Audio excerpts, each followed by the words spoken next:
The Soap Challenge Club challenge was a spin swirl for June.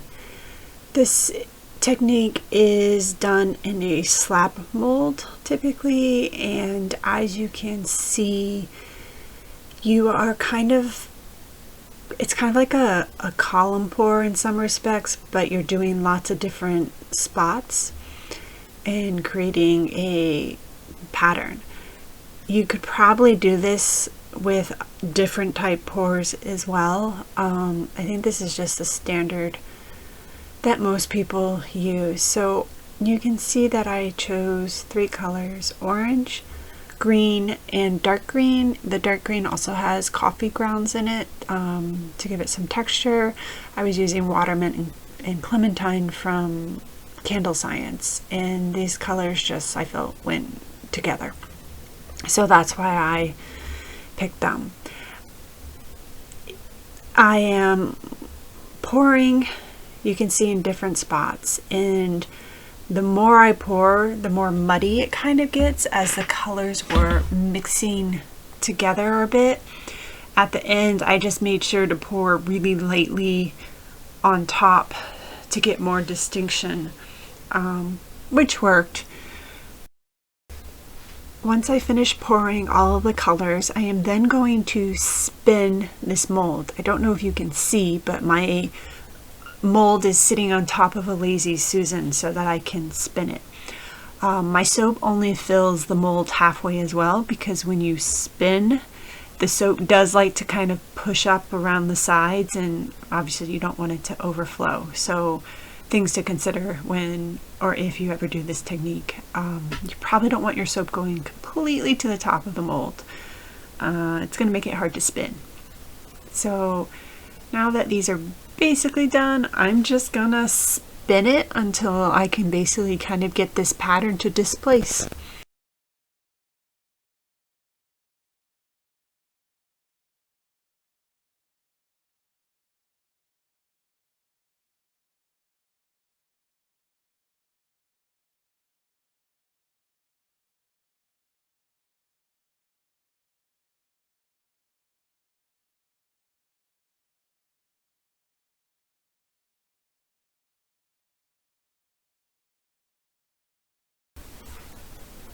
So you can see I kind of created a swirl pattern, and now I am using my Hercules cutter from Custom Craft Tools to split this batch up.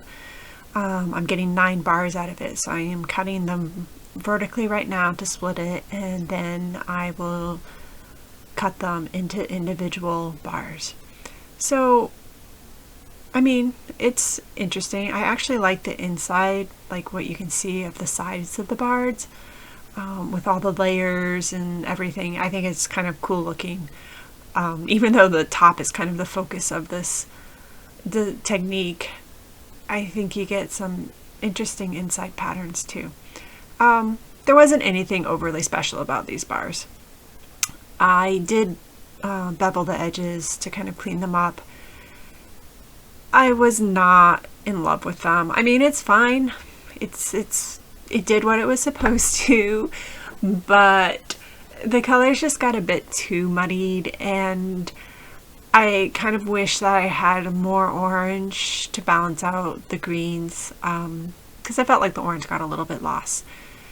So yeah, I mean, there's nothing wrong with the bars. They are the Spin Swirl. I just didn't think they stood out particularly in any way, but I didn't have a chance to redo this, so this was my one shot at attempting the June challenge, and this is what I ended up with, so this is what I'm going with.